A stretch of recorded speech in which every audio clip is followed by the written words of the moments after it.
What up, guys? Welcome to the Work Wherever podcast. On this episode, we're going over an amendment that has been introduced to Ohio that would limit remote work. Stay tuned on the other side.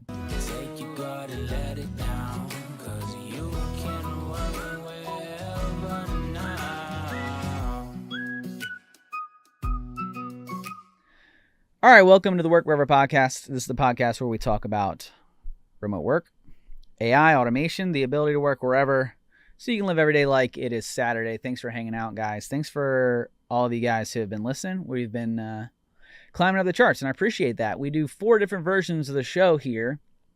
We do the homegrown episodes. That's where my wife and I, it's a lifestyle podcast where we talk about the ability to work remotely and homeschool. We do Hotspot. That's where Sydney and Destiny and I, we go through news articles. Courtney's been on a couple episodes. Haley's been on a couple episodes. Do more of a group podcast where we talk about trending news articles and how, what we think about them, right? How we think it's going to affect the remote work landscape. We do long form interviews, which we haven't done one of those in a while, but we got a couple of them on the docket for you guys. And then you guys get Royce Rants, which are shorter episodes, which is what is today. Although today is kind of a blend because I am bringing in a article that has been sent to me, I can't tell you how many times, and the article is this I've been sent it from multiple different news outlets. The one that I have pulled up is from Fox, and it is an amendment introduced to limit remote work in Ohio. This is an amendment that would limit the workers. I'm reading straight from the article now. An amendment that would limit workers from working remotely in Ohio was recently proposed. The amendment is inside of the state's $94 billion budget, which was approved by the Ohio Senate during the week of June 12th. So this proposal, which is buried in the $1 billion budget, which we've talked about this multiple times in the show, how the war on remote work and the politicalization of working wherever really comes down to simple economics. And how much money does a state have in order to spend and that they know that they can collect from taxes? And so if you take your populace, how many people are within your state, how many people work for the state, and in this instance, how much taxes you expect to obtain from your populace and how much you are spending on your people, you can come together on a budget. And if you are limiting the number of days remotely, then you're going to force those people to live within your state. If they're going to work for the state, then they got to live within the state. So says this bill. So let's keep reading here. If the measure survives, Ohioans that work for the state of Ohio would be limited. That's a key point to this, is who work for the state. So it's not all businesses. But if the measure survives, Ohioans that work for the state of Ohio would be limited to only 8 hours remote work each week. That's one day. An exception would be for individuals that are granted it as an accommodation by the Americans with Disabilities Act, ADA, or any civil rights laws according to the 15-page highlights of the amendment. The Ohio House of Representatives have yet to approve the amendment, which is needed before heading over to the Governor Mike DeWine's desk. The new budget must be approved before spending authority under the old budget expires, says the state of Ohio. Governor DeWine has to sign the budget by June 30th, which is less than a week away. So what do we got here? $94 billion budget in Ohio, and they have snuck in remote work, limiting to state employees only one day. Now, this is not actually the first state that we've seen this. It is the most recent state that is starting to get some publicity around this. Oregon did this. I think California has a couple policies. And so when I have seen this and when I've started to respond to this to people, my first instinct is this is a how big is a state, what kind of taxes do they have, how big is their budget type of issue to me. This is not a red-blue issue. We've been over this before. The Republicans, the Democrats, they are both anti-remote right now for different reasons. The Democrats, as I'd mentioned in previous episodes, I believe it's called Political Wars on Remote. It was published back in February. I recorded it back in November of last year, November of 2020. or 2022. I recorded it. It was published February 11th of 23, where I called it The Political Remote Wars. And so that episode, I talk about why there is so much political landscape and so many policies going on. And I mentioned the economics, mostly around rebuilding cities. So I believe it was New York who reported a $14 billion loss from remote workers, or at least that's what they said, from people who left the state and then moved to surrounding states, whether it be New Jersey, Connecticut, Massachusetts, or just left altogether. Maybe they moved down to Florida. There's a lot of New Yorkers in Florida, I'll tell you that. So maybe they just straight up and left. Maybe they're not even in the tri-state region anymore of New York, and they just up and left. And so why does that matter? Well, as an employer who employs remote workers, while the majority of our workforce is in the Virginia, Washington, D.C. area, we do have members who do not live in the Washington, D.C. area. They're all still stateside. Don't worry. We are a fully American, USA-based organization. I have somebody who lives in Michigan. I have somebody who lives in Nevada. And I have somebody who lives in South Carolina. And I pay those states state tax as the company. I have to register and enroll my organization with their state. I have to then pay the state deductions to that state. Now, otherwise, I still have to pay my business taxes with the county and state of Virginia that we are registered in. But when it comes to payroll, I am paying multiple different states' taxes. So why is that a big deal? Well, organizations, at least from the organizations that I've seen, are pro-remote because they are able to offer it, one, as a benefit to their employees, so they're able to obtain and attract talent to say, hey, come work for me. You can work wherever you want, but also from a financial aspect. So it decreases their operational costs. You no longer have an office where people have to go to. You don't have to pay extremely high cost of living for those of you, maybe you're in a larger city, so like New York or Washington, D.C. area, where the wages are much, much higher. You can find oftentimes better talent for less.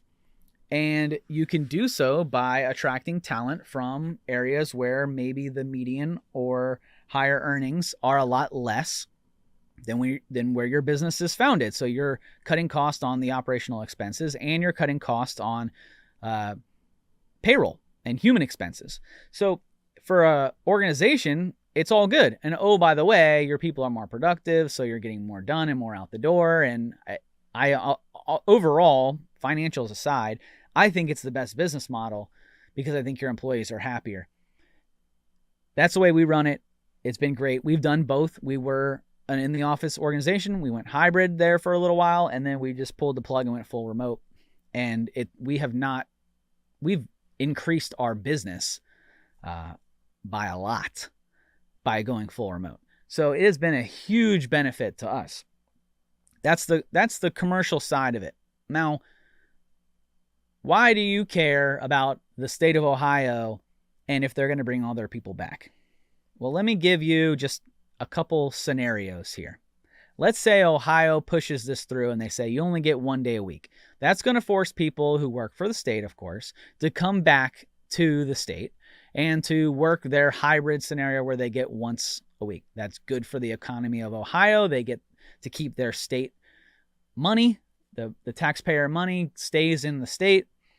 And then they are able to keep an eye on their employees or whatever. I don't know, whatever the other excuses are. Well, this is what we call a trendsetter.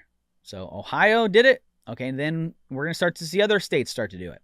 We're going to start to see some of the other states that are wanting to keep their tax dollars in the state. So I would assume California, they have high tax dollars, high taxes. They're not going to want to see those taxes go out of state because they've probably raised their taxes in order to pay for internal state funding. So they're going to do it. Okay, so now if California does it, you're going to have to think that Nevada, Washington, Oregon, the surrounding areas of California would do it. Okay, those are blue states. Ohio, they're a purple state. They could go red or blue.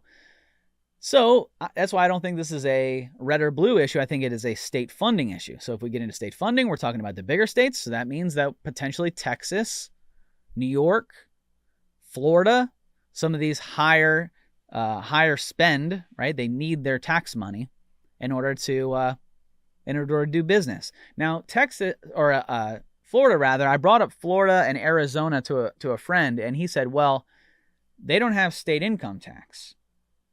And I was like, oh yeah, you're right. Well, at least Florida doesn't. I was like, so maybe Florida doesn't do it. Because if you don't have state income tax, then you're not really reliant on that income tax, relying on that tax anyways. So maybe we don't see it there. But it's still to be seen. I do think that Florida will probably end up doing it. But there is the possibility that Florida could see an influx of people going and moving to Florida because there's no state income tax and they're a friend of remote. You could see it both ways. When I was having this conversation with a friend, he brought that up because immediately my mind went to big state. They need money. They're going to keep people there. And he said, well, and he brought up that point. And I said, you know what? That makes a lot of sense. So maybe Florida is one to keep an eye on. Here in Virginia, we are a remote-friendly state. So I think we're the 13th largest state, something around that. So we're not really that big of a state. We're kind of in the middle. We are a purple state. We are a bit more business-friendly under the current governor. So I do think that we would lean more towards remote, and we have been a more remote-friendly state. But let's talk about the trendsetter of Ohio. So those are the states that I could see doing it, but let's talk about the trendsetter. All the Ohio state employees are back. Let's say it becomes a trend for those states that I just mentioned, the bigger states, which, oh, by the way, Texas, California, New York, New Jersey, Washington, D.C., because that would be the federal aspect of this, Florida, a lot of military bases around in those states. Okay, military bases lends to a lot of state federal employees.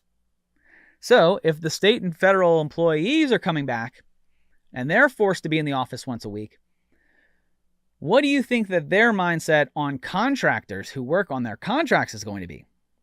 Probably not very remote friendly. I can tell you right now, since 2020, they have been very friendly with remote work because that's how they've been getting things done.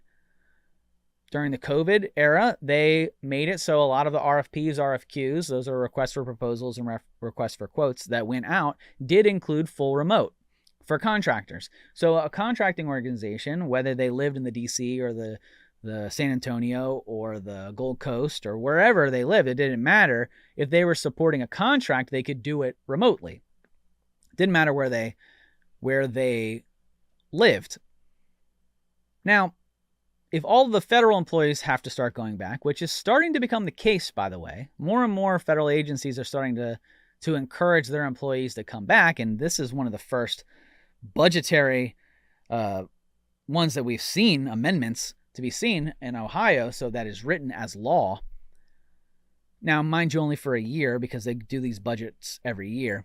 But if this becomes the structure, then it could enter into federal. And so if all the federal employees have to go back, a lot of state employees have to go back, you're going to start to see the trend to be contractors who support the federal government who have to go back. These organizations, like mine, who support the federal government, are largely remote. So at least they have been over the last 3 years.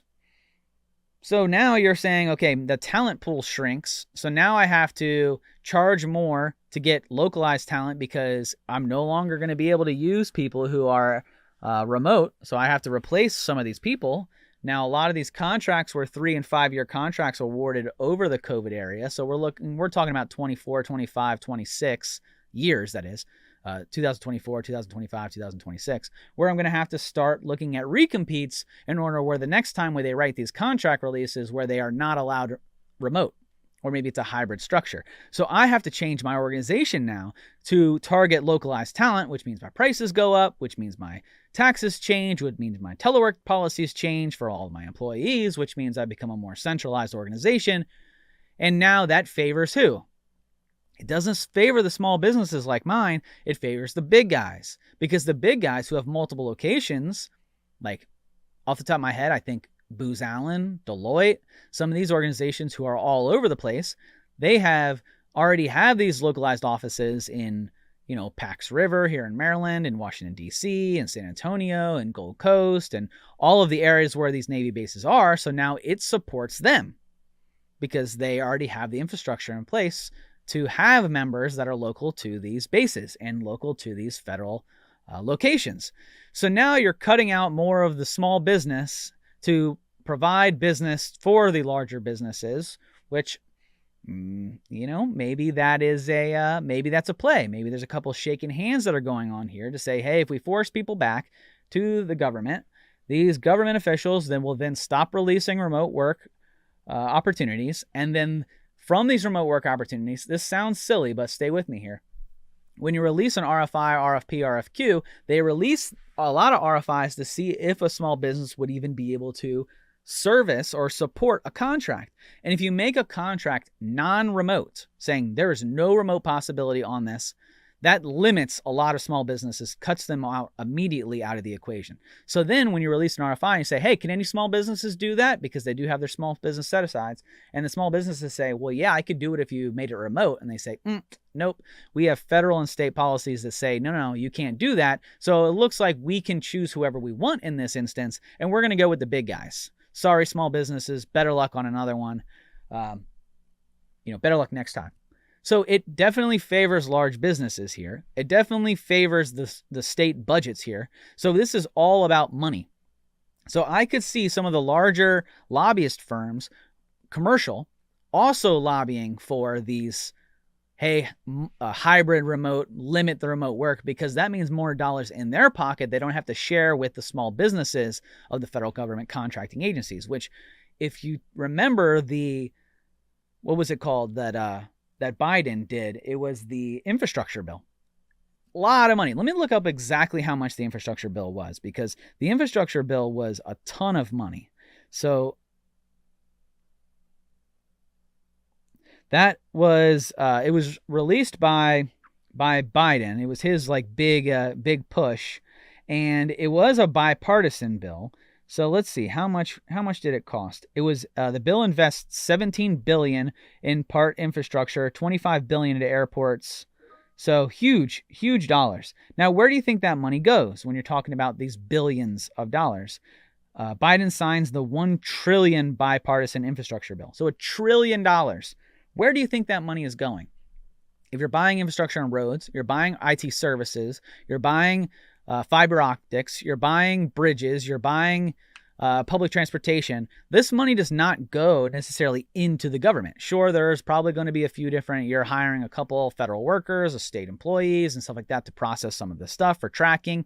But a lot of this goes into contracting, which goes into the big businesses I talk about. Deloitte, Booz Allen, our organization, there's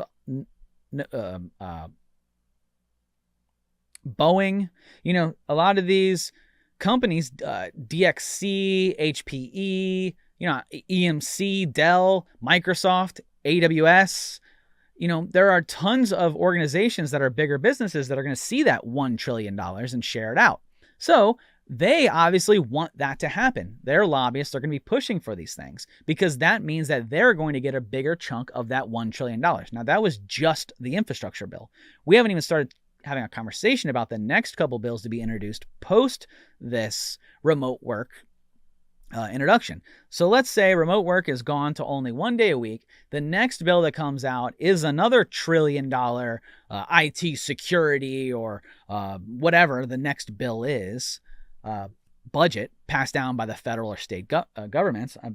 What did we say that this Ohio bill was? It was a certain amount of billions of dollars. So what percentage of that is going to go to only in-person work? Probably a pretty large percentage, probably like 90%. Because like I said, if the federal and state workers have to be there, you think they're going to be open to a proposal for a full remote contracting base? Probably not.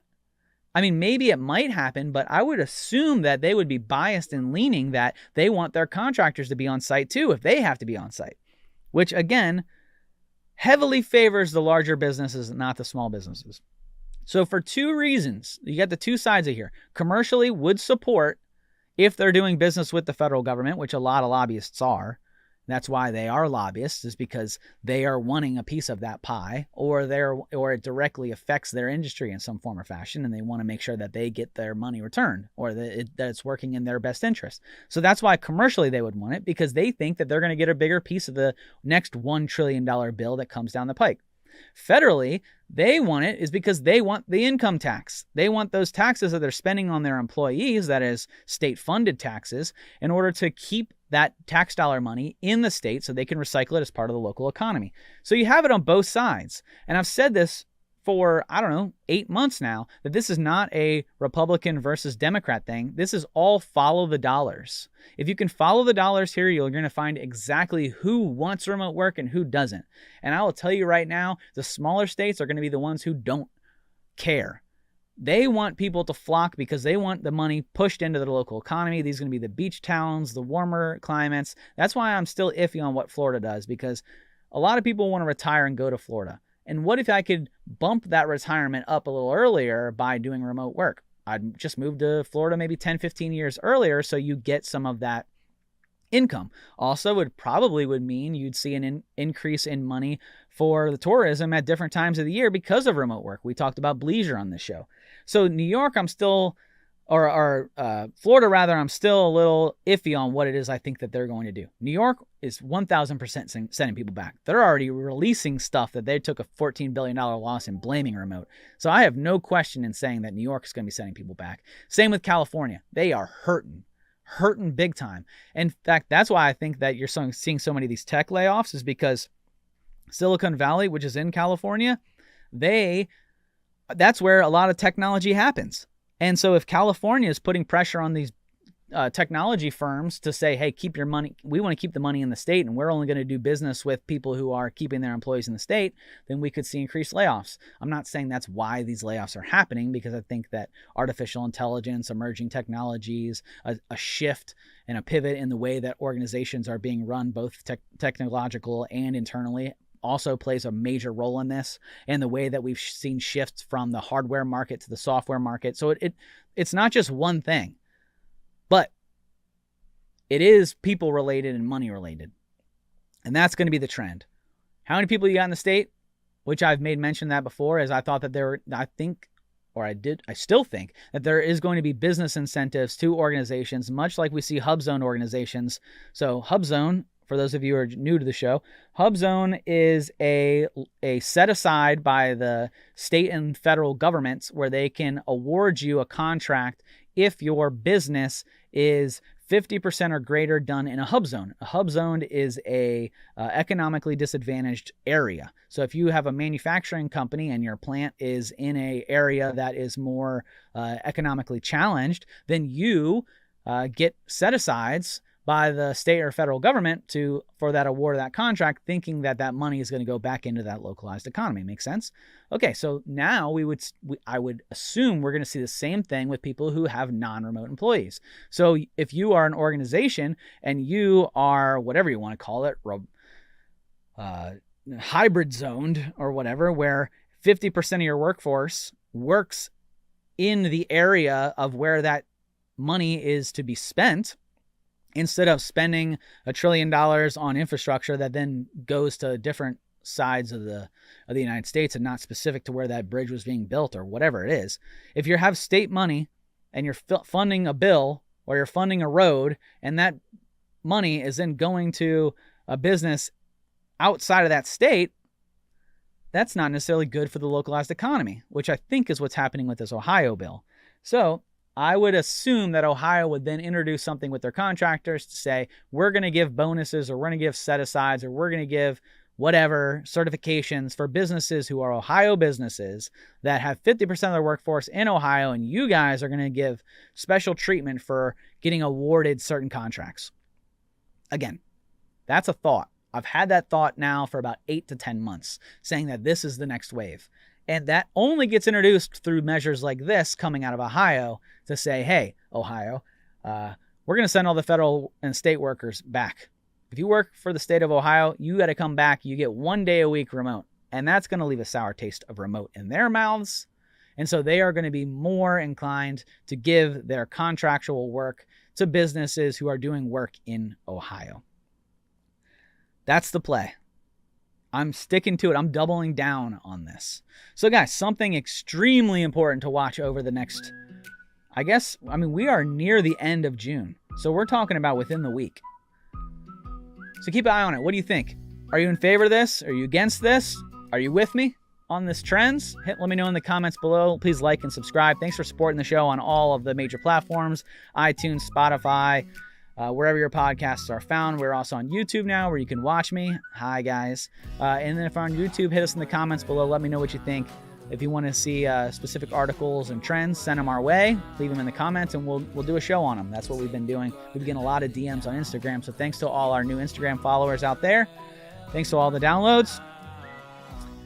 Yeah, goworkwherever.com. Check us out. If you want to know more about artificial intelligence and automation, you can check us out there and get in contact with us. We'll go over, we'll do a consultation with you, see where you're at. All right. Well, until next time, guys, thanks for hanging out. See you.